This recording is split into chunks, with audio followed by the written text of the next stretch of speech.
ವಿಜಯಪುರ ಜಿಲ್ಲೆಗೆ ಸಾರಿಗೆ ಸಚಿವ ರಾಮಲಿಂಗಾರೆಡ್ಡಿ ಭೇಟಿ ಬಳಿಕ ಜಿಲ್ಲೆಯಲ್ಲಿನ ಬಸ್ ನಿಲ್ದಾಣಗಳಲ್ಲಿ ಶುಚಿತ್ವಕ್ಕೆ ಹೆಚ್ಚಿನ ಆದ್ಯತೆ ನೀಡಲಾಗ್ತಾ ಇದೆ. ವಿಜಯಪುರ ಕೇಂದ್ರ ಬಸ್ ನಿಲ್ದಾಣ ಸೇರಿದಂತೆ ಜಿಲ್ಲೆಯಲ್ಲಿನ ಬಸ್ ನಿಲ್ದಾಣ ಶುಚಿಗೊಳಿಸುವ ಕಾರ್ಯ ಪ್ರಯಾಣಿಕರ ಮೆಚ್ಚುಗೆಗೆ ಪಾತ್ರವಾಗಿದೆ. ಈ ಕುರಿತಾದ ಒಂದು ಕಂಪ್ಲೀಟ್ ವರದಿ ಇಲ್ಲಿದೆ ನೋಡಿ.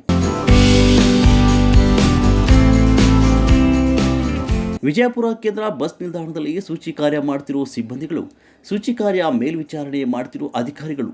ಹೌದು, ವಿಜಯಪುರ ಜಿಲ್ಲೆಗೆ ಈಚೆಗೆ ಸಾರಿಗೆ ಸಚಿವ ರಾಮಲಿಂಗಾರೆಡ್ಡಿ ಹಾಗೂ ವ್ಯವಸ್ಥಾಪಕ ನಿರ್ದೇಶಕರು ಭೇಟಿ ನೀಡಿದರು. ಈ ವೇಳೆ ಬಸ್ ನಿಲ್ದಾಣದಲ್ಲಿ ಶುಚಿತ್ವಕ್ಕೆ ಆದ್ಯತೆಗೆ ಒತ್ತು ನೀಡುವಂತೆ ಸೂಚಿಸಿದರು.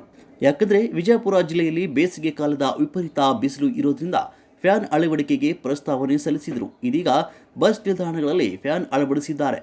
ಬೆಳಿಗ್ಗೆ 6 ಗಂಟೆಯಿಂದಲೇ ಬಸ್ ನಿಲ್ದಾಣದಲ್ಲಿ ಸ್ವಚ್ಛತಾ ಸಿಬ್ಬಂದಿಗಳು ಶುಚಿ ಕಾರ್ಯ ಮಾಡ್ತಾ ಇರ್ತಾರೆ. ಹೀಗಾಗಿ ಬಸ್ ನಿಲ್ದಾಣದಲ್ಲಿ ಶುಚಿ ಕಾರ್ಯಕ್ಕೆ ಆದ್ಯತೆ ನೀಡುತ್ತಿರುವುದರಿಂದ ಪ್ರಯಾಣಿಕರು ಕೈ ಜೋಡಿಸಬೇಕು. ಜೊತೆಗೆ ಬಸ್ ನಿಲ್ದಾಣದಲ್ಲಿ ಸ್ವಚ್ಛ ಕಾರ್ಯ ಹಾಗೂ ಪ್ರಯಾಣಿಕರಿಗೆ ಅಗತ್ಯ ಮಾಹಿತಿ ಫಲಕ ಹಾಕಿರುವುದರಿಂದ ಪ್ರಯಾಣಿಕರು ಮೆಚ್ಚುಗೆ ವ್ಯಕ್ತಪಡಿಸಿದ್ದಾರೆ. ಬಸ್ ಸ್ಟ್ಯಾಂಡ್ ಸ್ವಚ್ಛ ಹಾಕ್ತಾರ್ರಿ.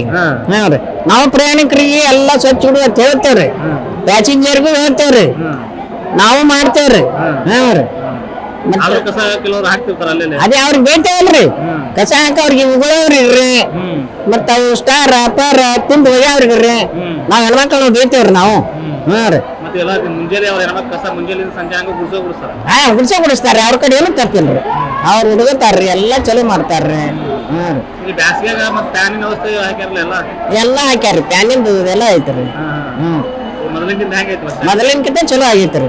ಇನ್ನು ವಿಜಯಪುರ ಕೇಂದ್ರೀಯ ಬಸ್ ನಿಲ್ದಾಣದಲ್ಲಿ ಪ್ರಯಾಣಿಕರ ಸಂಖ್ಯೆ ನಿತ್ಯ ಏರ್ತಾ ಇರೋದ್ರಿಂದ ಹೀಗಾಗಿ ಪೊಲೀಸರು ನಿಗಾ ಜೊತೆಗೆ ಸಿಸಿಟಿವಿ ಅಳವಡಿಸಲಾಗಿದೆ. ಪ್ರಯಾಣಿಕರಿಗೆ ಮಾಹಿತಿ ಕೇಂದ್ರ ಜೊತೆಗೆ ಶಕ್ತಿ ಯೋಜನೆಯಡಿ ಮಹಿಳೆಯರಿಗೆ ಉಚಿತವಾಗಿ ಪ್ರಯಾಣ ಇರೋದ್ರಿಂದ ತಾಯಂದಿರು ಮಕ್ಕಳಿಗೆ ಹಾಲು ಉಣಿಸಲು ಪ್ರತ್ಯೇಕ ಕೊಠಡಿ ವ್ಯವಸ್ಥೆ ಕೂಡ ಮಾಡಲಾಗಿದೆ.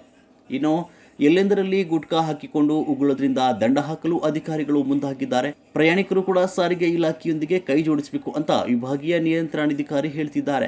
ಈ ಕಡೆ ಉತ್ತರ ಕರ್ನಾಟಕದಲ್ಲಿ ಬೇಸಿಗೆ ಬಿಸಿಲು ಜಾಸ್ತಿ ಇರುತ್ತೆ, ಪ್ರಯಾಣಿಕರಿಗೆ ಒಂದು ಅನುಕೂಲ ಆಗಲಿ ಅಂತ.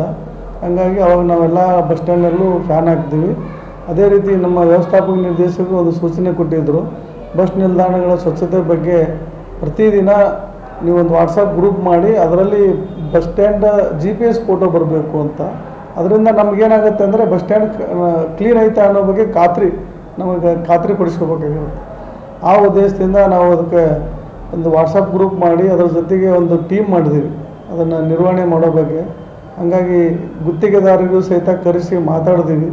ಈ ಥರ ಬರೋದರಿಂದ ನಮ್ಮ ಬಸ್ ಸ್ಟ್ಯಾಂಡ್ಗಳೆಲ್ಲ ನೈರ್ಮಲ್ಯ ರಹಿತವಾಗಿರಬೇಕು, ಕ್ಲೀನಾಗಿರಬೇಕು ಅಂಥೇಳಿ ನಾವು ಮಾಡಿದ್ದೀವಿ. ಆ ಒಂದು ಟೀಮ್ ಮಾಡಿ ಒಂದು ಫಲದಿಂದ ಇವತ್ತಿಗೆ ನಮ್ಮ ಬಸ್ ಸ್ಟ್ಯಾಂಡ್ಗಳೆಲ್ಲವೂ ಸ್ವಚ್ಛವಾಗಿದ್ದಾವೆ. ಆಮೇಲೆ ಫ್ಯಾನ್ಗಳಿದ್ದಾವೆ. ಭಾಳಷ್ಟು ಜನ ಪ್ರಯಾಣಿಕರು ನಮಗೆ ಫೋನ್ ಮಾಡು ಹೇಳ್ತಿದ್ದಾರೆ, ಬಸ್ ಸ್ಟ್ಯಾಂಡಲ್ಲಿ ನೀವು ಬಿಸಿಲಿನ ಟೈಮಲ್ಲಿ ನಾವು ಫ್ಯಾನ್ ಹಾಕ್ಸಿರಿ ಚೆನ್ನಾಗಿದೆ ಅಂಥೇಳಿ. ಇದೆಲ್ಲದೂ ಕಾರಣ ಅಂದರೆ ನಮ್ಮ ವ್ಯವಸ್ಥಾಪಕ ನಿರ್ದೇಶಕರು ಮತ್ತು ನಮ್ಮ ಸಾರಿಗೆ ಸಚಿವರ ಒಂದು ಮಾರ್ಗದರ್ಶನಗಳಂತ ನಾನು ಹೇಳ್ತೀನಿ. ನನ್ನ ಸಚಿವ ಕೇಂದ್ರವನ್ನು ಮೊದಲಿಂದ ಇತ್ತದು, ಅದನ್ನು ಸ್ವಲ್ಪ ಈಗ ಸುಸಜ್ಜಿತವಾಗಿ ರೆಡಿ ಮಾಡಿದ್ದೆ. ಯಾಕಂದರೆ ಅಲ್ಲಿ ಫ್ಯಾನ್ ಇರಲಿಲ್ಲ, ಸ್ವಲ್ಪ ಕೆಲವೊಂದು ಇದು ಇತ್ತು. ಅದನ್ನು ನಾವು ಈ ಬಸ್ ಸ್ಟ್ಯಾಂಡಲ್ಲಿ ಏನಾಗಿದೆ ಅಂದರೆ ಈ ಮಹಿಳೆಯರು ಮಕ್ಕಳು ಕರ್ಕೊಂಬಂದಿರ್ತಾರೆ, ಅವ್ರಿಗೆ ಈ ಪಬ್ಲಿಕ್ಕಲ್ಲಿ ಇರಬೇಕಾದ್ರೆ ಅವ್ರಿಗೆ ಮಕ್ಕಳಿಗೆ ಹಾಲು ಉಣಿಸೋದು ಇದೆಲ್ಲ ಸ್ವಲ್ಪ ಮುಜುಗರ ಆಗೋಂಥ ಸಮಯ ಇತ್ತು. ಹಾಗಾಗಿ ನಮ್ಮ ವ್ಯವಸ್ಥಾಪಕ ನಿರ್ದೇಶಕರು ಸಹಿತ ಎಲ್ಲ ಬಸ್ ನಿಲ್ದಾಣದಲ್ಲಿ ಎಷ್ಟು ಸಾಧ್ಯನೋ ಅಷ್ಟು ನೀವು ಮಕ್ಕಳಿಗೆ ಹಾಲು ಉಣಿಸುವಂಥ ಕೇಂದ್ರಗಳನ್ನು ಮಾಡಿ ಅಂದರು. ಹಾಗಾಗಿ ಎಲ್ಲ ಬಸ್ ಸ್ಟ್ಯಾಂಡಲ್ಲೂ ಮಾಡಿದ್ದೀವಿ. ಅದೊಂದು ಒಳ್ಳೆಯ ಅನುಕೂಲ ಮಹಿಳೆಯರಿಗೂ ಸಹಿತ. ಈ ಶಕ್ತಿ ಯೋಜನೆ ಆದಮೇಲೆ ಅತಿ ಹೆಚ್ಚು ಜನ ಮಹಿಳೆಯರು ತಿರುಗಾಡ್ತಿರೋದ್ರಿಂದ ಮತ್ತು ಆಸ್ಪತ್ರೆಗಳಿಗೆ ಬಂದು ಚಿಕಿತ್ಸೆ ಪಡ್ತಿರೋದ್ರಿಂದ ಅವರು ಮಕ್ಕಳಿಗೂ ಸಹಿತ ಅನುಕೂಲ ಆಗಲಿ ಅಂತ ನಾವು ಅದನ್ನು ಮಾಡಿದ್ವಿ. ಒಟ್ಟಿನಲ್ಲಿ ವಿಜಯಪುರ ಜಿಲ್ಲೆಯಲ್ಲಿನ ಬಸ್ ನಿಲ್ದಾಣಗಳಲ್ಲಿ ಸ್ವಚ್ಛತೆಗೆ ಆದ್ಯತೆ ನೀಡಲಾಗ್ತಾ ಇದ್ದು, ವಾಟ್ಸಪ್ ಗ್ರೂಪ್ ರಚಿಸಿದ್ದು ಸ್ವಚ್ಛಗೊಳಿಸಿರುವ GPS ಆಧಾರಿತ ಫೋಟೋ ಅಪ್ಲೋಡ್ ಮಾಡುತ್ತಿದ್ದು ಮೇಲಧಿಕಾರಿಗಳು ನಿಗಾ ವಹಿಸಲಾಗಿದೆ. ಇದು ನಿಜಕ್ಕೂ ಮಾದರಿಯೇ ಸರಿ.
ಹೊರಟು ಹೋಗೈತಿ ಒಂದೆರಡು ಹೆಸರಾಗಿ ಇದಾಗಿದೆ ಹೊಸಾಗಿದೊಂದು ಅದು ಇದೊಂದು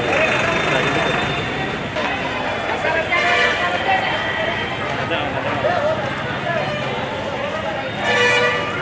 ಅನ್ನಗಿನ ಎಲ್ಲ ಇಲ್ಲ